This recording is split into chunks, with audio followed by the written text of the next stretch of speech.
pals, we just recently went to the Epcot Flower and Garden Festival.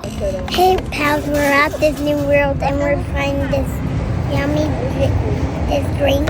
And I wanted to share with you some of our experience. But before I do, make sure you like and subscribe and tag a friend so that they can get some of this Disney content.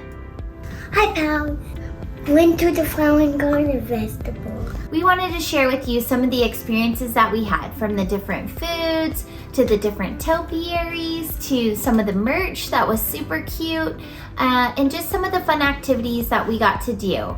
Visually, the park is full of color and greenery. I think that was some of my favorite things, just walking around the park, not even doing anything, not even eating food, just walking around.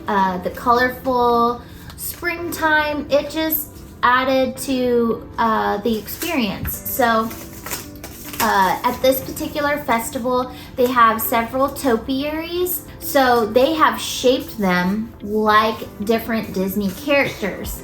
I love how they bring the Disney characters to life. They are not just little small plants or bushes. They are massive and they're super colorful. So when we first got to the park, Kinsey, what did we see when we first got to the park?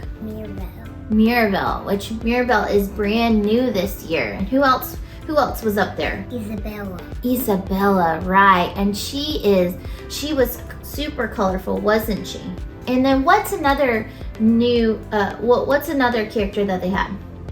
Daisy and Donald. Daisy and Donald, right. They had Daisy and Donald, so they had all of the Mickey and the gang, essentially. I love Minnie, Mickey, and Pluto. Minnie, Mickey, and Pluto, that's right. She loves them, and they had them in the topiary. Captain Hook and Peter Pan. Captain Hook and Peter Pan, that's right. You forgot about the crocodile. Oh, I forgot about the crocodile. I did. Yeah? You see it? Yeah. Who else did we see as a topiary? Tiana. Tiana, that's right. Tiana is new this festival, and she was very beautiful, wasn't she? So as you can see, there are so many different ones. Three caballeros, right. You love them, don't you? I love Panchito. Panchito is your favorite, right? We're three caballeros of a feather. So it was really cool because the three caballeros were there, and that is definitely one of her favorites. And so they actually brought those topiaries. They're usually housed at the Coronado Springs Resort, and they brought them over Piggy. just for this festival. And Kermit. Yeah. It's Piggy and Kermit. So we saw some Muppets too, right? Yeah. So to start out with, let's talk about the food. There were 50 new food items, and they probably had about 15 new outdoor kitchens. I say new, but they had 15 outdoor kitchens. Every festival that they have, they do have these outdoor kitchens, but specifically for the Flower and Garden Festival, they had 15 of them, in addition to just the regular restaurants that they have every day at Epcot around the world. So we started out just when we first got to the park, we were hungry. So we went over by the Guardians of the Galaxy ride, and there is an experience there related to food that I have not experienced at any of the other festivals, and that was the Farmer's Feast. It is something that throughout the festival, they changed their menu. So what I experienced, maybe if you come, it might be a different menu. And so I think that's really fun and special because that gives different people who come to the park a different experience that maybe other people didn't get to. So we tried some of the food and it was very good. I would say that one of our favorite things was just the ribeye. Kinsey, what do you call that? Steak, yes. So, and we actually went back a second time and got steak again, right? Ribeye steak? Yes. And she ate the whole thing. We had to get her own plate. And as well, they had a potato soup.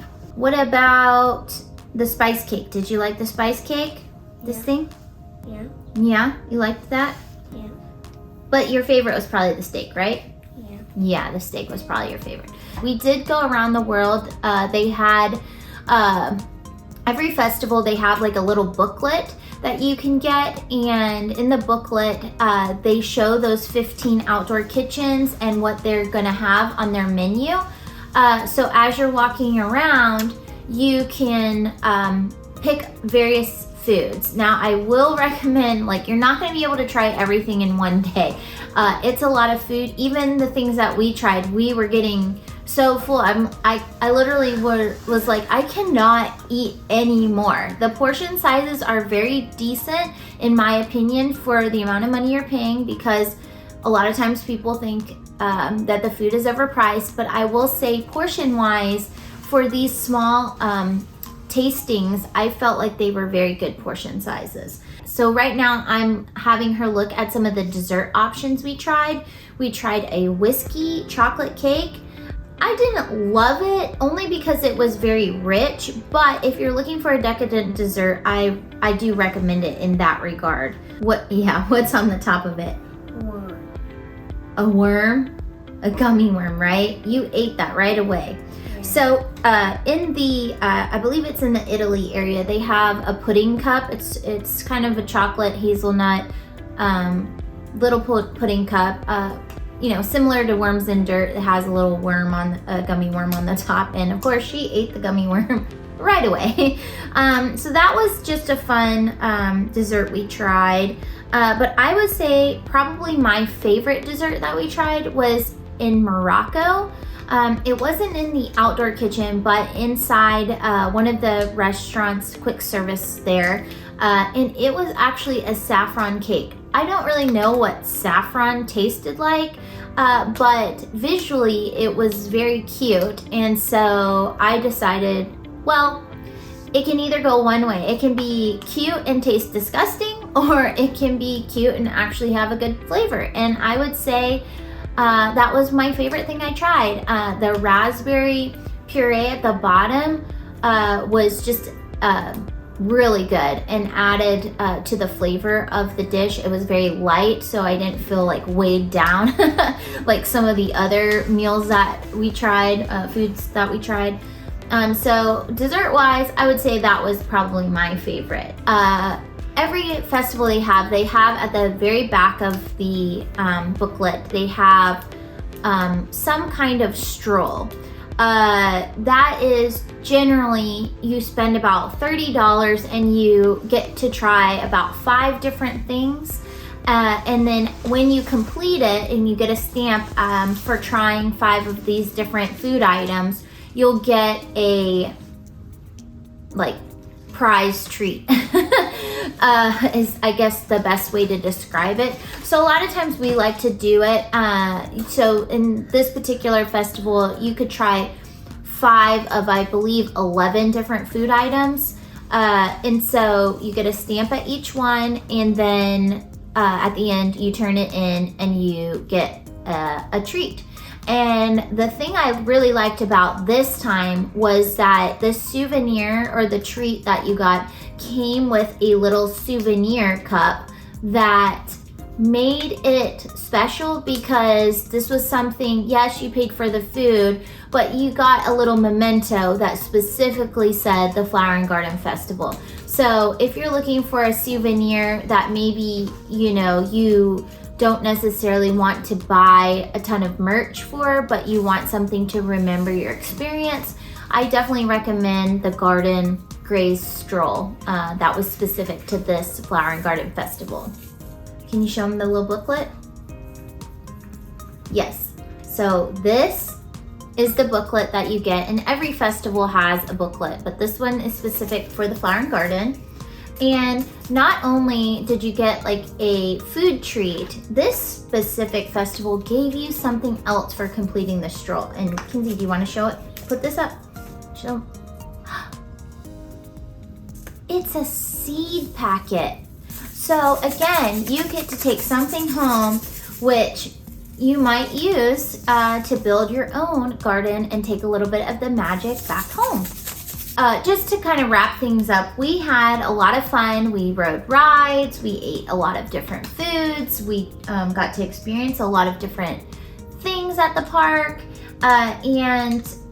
Again, I would say my top 3 things if you're going to the festival that you really don't want to miss is, I would say my favorite food item was actually called the avocado toast, and it was part of the Garden Graze stroll, and it was just very light and refreshing.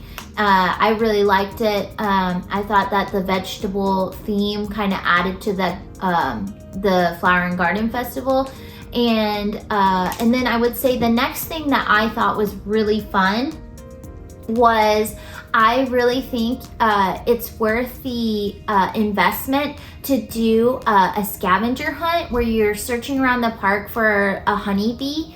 And it's just a honeybee figurine, and it is hidden around in all of the different gardens throughout the park. So around the World Showcase, in all different areas. And so that, I feel like, gets you into some of the other areas just besides the rides and besides the food that is fun for kids to do, because essentially it's a scavenger hunt and you're looking around at different things. And I found that to be a fun way to navigate the park, especially if your kids aren't eating all of the food or drinking all of the drinks. It just gives them something visually to look at and learn as they go around the park.